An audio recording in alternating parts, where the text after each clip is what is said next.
Good morning, everybody in English class. I understand that this is first chapter Friday, so I've been invited to read the opening chapter to a book that I just finished reading recently. It's called No Country for Old Men by Cormac McCarthy.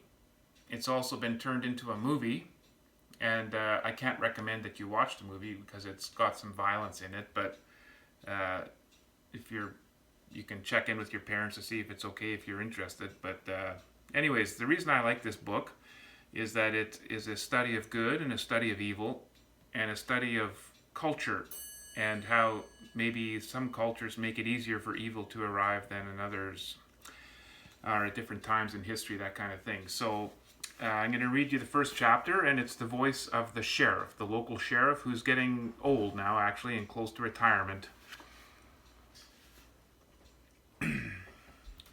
I sent one boy to the gas chamber at Huntsville. One and only one. My arrest and my testimony. I went up there and visited with him 2 or 3 times. 3 times. The last time was the day of his execution. I didn't have to go, but I did. I sure didn't want to.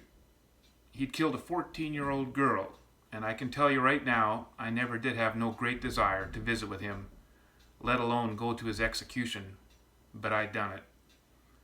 The papers said it was a crime of passion, and he told me there wasn't no passion to it.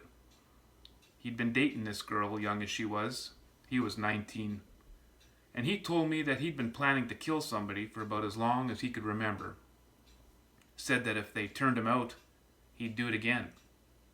Said he knew he was going to hell. Told it to me out of his own mouth. I don't know what to make of that. I surely don't. I thought I'd never seen a person like that, and it got me to wondering if maybe he was some new kind. I watched them strap him into the seat and shut the door. He might have looked a bit nervous about it, but that was about all. I really believe that he knew he was going to be in hell in 15 minutes. I believe that. And I've thought about that a lot. He was not hard to talk to.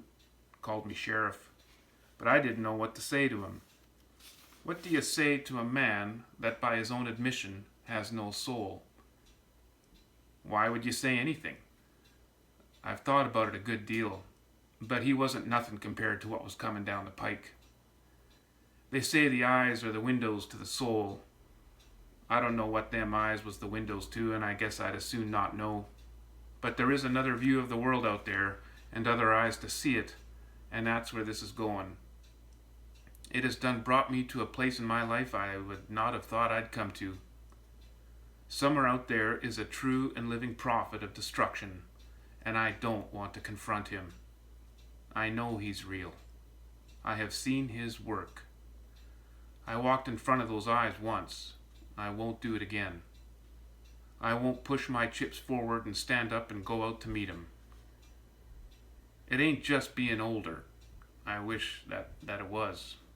I can't say that it's even what you're willing to do, because I always knew that you had to be willing to die to even do this job. That was always true. Not to sound glorious about it or nothing, but you do.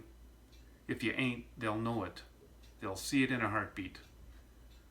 I think it is more like what you're willing to become. And I think a man would have to put his soul at hazard. And I won't do that. I think now that maybe I never would. Have a great day.